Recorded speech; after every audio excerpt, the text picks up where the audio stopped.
Kemarin si Dewi Tanjung itu sempat mempertanyakan bahwa Habib Rizik ini keturunan Rasulullah apa bukan. Ini Ustadz Abdul Somad terang-terangan menjelaskan nasab beliau, Habib Rizik Syihab, keturunan Nabi Muhammad SAW.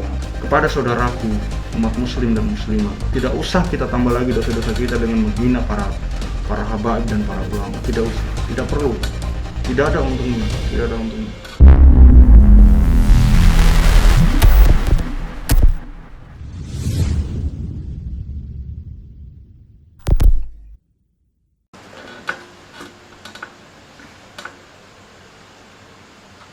Ya, bismillahirrahmanirrahim. Assalamualaikum warahmatullahi wabarakatuh. Kembali lagi bersama saya Khalid Al-Walid. Kali ini saya jelaskan di awal video ya, karena ada beberapa komentar yang mengira saya hacker. Jujur saya bukan hacker. Saya bukan seorang hacker. Saya tegaskan, saya bukan seorang hacker.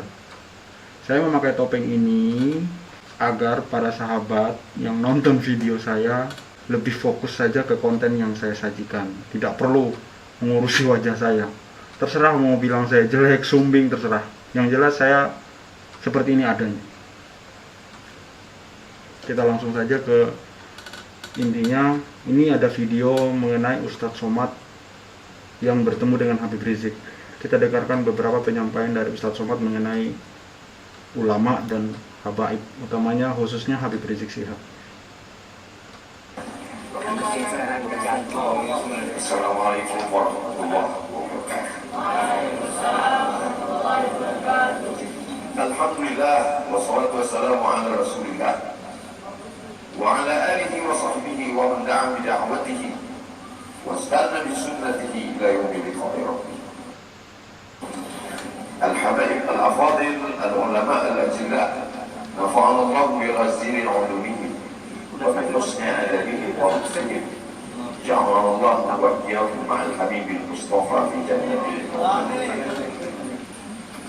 Orang yang menyambut beliau, kalau dia masih ada ikatan dinas, maka beberapa hari ini kita lihat orang itu dihukum dari jabatannya.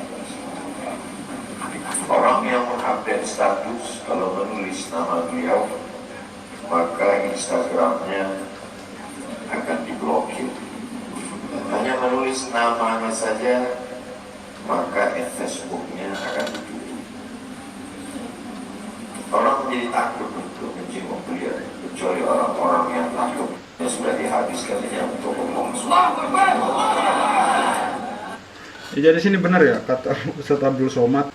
Jadi Habib Rizik ini orang yang mengupload videonya baik itu di Instagram ataupun di Facebook, entah itu foto ataupun video, maka akun tersebut akan di-banned. Saya pun ngalamin sendiri di fanspage Cahaya Islam. Fanspage Cahaya Islam itu kebetulan followersnya waktu itu hampir 1.800 kalau nggak salah, belum terlalu banyak sih. Hanya udah lama, akun itu sudah lama. Ketika saya mengupload foto dan beberapa video Habib Rizik, berselang sekitar beberapa hari kemudian akun fanspage Cahaya Islam itu disuspend. Apa dosanya? Apa salahnya? Berapa triliun negeri ini pernah dirugikan? Nikel, uranium yang pernah dijualnya ke luar negeri. Berapa BUMN perusahaan yang pernah dijualnya aset-aset negara? Ada yang pernah dia jual? Dia hanya mengajak anak muda yang selama ini pecandu narkoba menjadi bertobat kepada Allah. Dia hanya membangkitkan semangat anak muda yang selama ini berzina menjadi orang-orang yang takut kepada Allah. Dia hanya mengajak mereka yang memakai baju hitam, pakaian hitam, berubah menjadi pakaian putih. Mereka berusaha untuk memutihkan catatan amal baik mereka di hadapan Allah. Dia hanya menyadarkan umatnya supaya sadar bahwa politik itu penting, angkatlah pemimpin yang adil dan aman.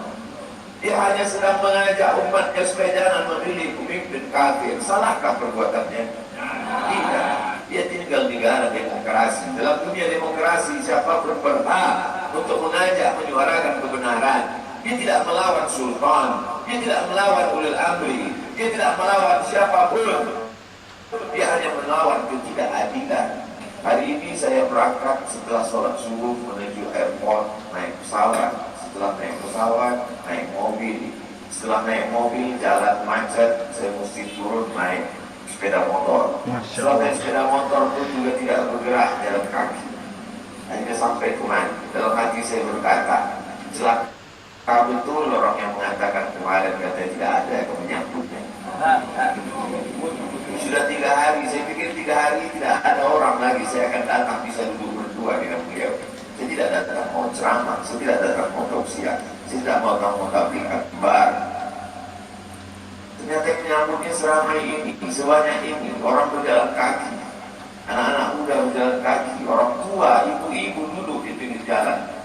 Apa yang membuat mereka datang kemari? Satu cinta.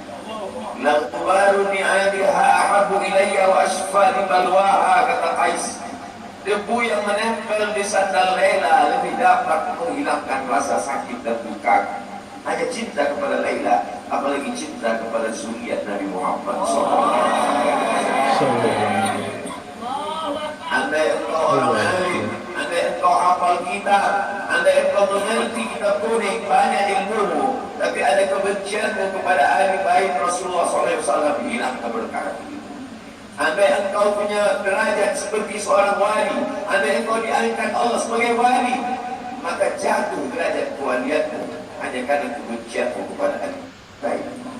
Apa kata Kiai Haji Maimun Zubair? Ahli bait itu seperti Quran yang laku. Andai ada ahli bait itu yang nakal, yang jahat sekalipun, dia tetaplah seperti Quran yang laku.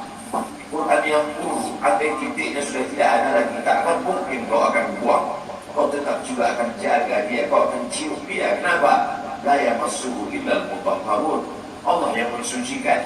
Seorang sahabat Nabi disuruh membuang air bekas daripada bekam Rasulullah SAW. Buanglah ini, kata Rasulullah. Lalu kemudian beliau pergi ke belakang. Setelah itu dia datang lagi menghadap Rasulullah SAW. Rasul tahu apa yang dia lakukan, karena Nabi dapat wahyu. Nabi terbuka hijab, tapi Nabi ingin bertanya kepada dia. Bukan Nabi tidak tahu, Nabi tahu, diberikan Allah pemberitahuan. Nabi ingin memberitahu siapa yang membuat aku haram tersentuh api neraka. Mengalir darah itu dari dia kepada Sayyidatina Fatimah, dari Fatimah kepada Sayyidina Al-Hasan, dari Sayyidina Al-Hasan ada juga kepada Sayyidina Al-Husain, dari Sayyidina Al-Husain kepada Sayyidina Ali Zainal Abidin, dari Zainal Abidin kepada Sayyidina Muhammad Al-Baqir, dari Sayyidina Muhammad Al-Baqir mengalir darah itu kepada Sayyidina Ja'far Sadiq, dari Ja'far Sadiq mengalir kepada Sayyidina Ali Al-Uwaidi, dari Ali Al-Uwaidi mengalir darah itu kepada Sayyidina Muhammad Al-Nabi, dari Muhammad Al-Nabi mengalir darah itu kepada Sayyidina Isa sampai kepada Sayyidina Ahmad bin Isa Al-Muhajir. Lalu kemudian darah itu mengalir kepada Imam As-Saqqar, Al-Idrus, Al-Haddan, Al-Abbas, dan salah satunya adalah bin Syihab, dan salah satu dari zuriat bin Syihab itu adalah Sayyidi Al-Imam Al-Akbar Al-Habib Muhammad Rizik. Masya Allah. Jadi sini dengar ya, kemarin si Dewi Tanjung itu sempat mempertanyakan bahwa Habib Rizik ini keturunan Rasulullah apa bukan gitu, sampai mau ngadain tes DNA segala gitu. Ini Ustadz Abdul Somad terang-terangan menjelaskan nasab beliau, Habib Rizik Syihab, keturunan Nabi Muhammad SAW.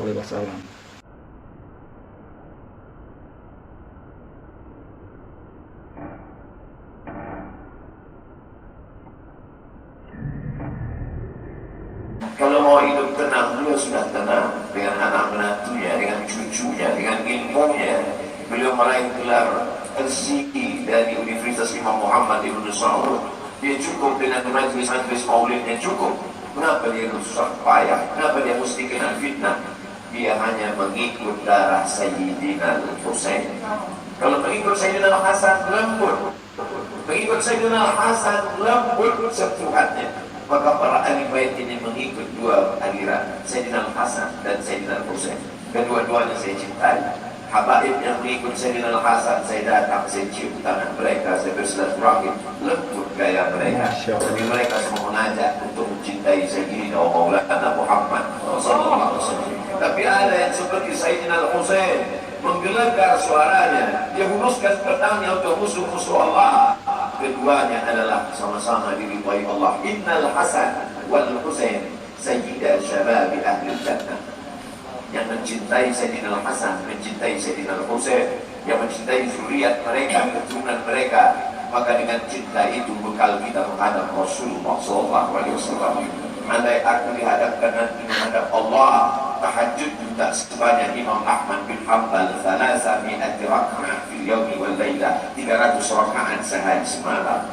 Andai aku dihadapkan kepada Rasulullah SAW, maka jihadku tidak sebanyak Sayyidina Khalid bin Walid. Setiap jengkal kulitnya, setiap tetes darahnya tak lepas daripada tebasan tombak, anak panah dan pedang. Andai aku dihadapkan kepada Sayyidina Maulana Muhammad SAW, amalku tak sebanyak Abdurrahman bin Auf. Lalu apa bekalmu, hai Abdul Somad? Adakah ceramah-ceramahmu itu bisa kau jadikan bekal menghadap Allah? Tidak. Sebagiannya sudah diambil oleh tatapan mataku melihat berapa subscriber, follower, dan viewer. Abdul Somad mungkin habis amalnya sudah ria. Satu-satunya yang akan dijadikan bekal menghadap Rasulullah hanyalah aku telah mencintai keturunanku. Bukan telah mencintai musuhnya. Sallallahu alaihi wasallam.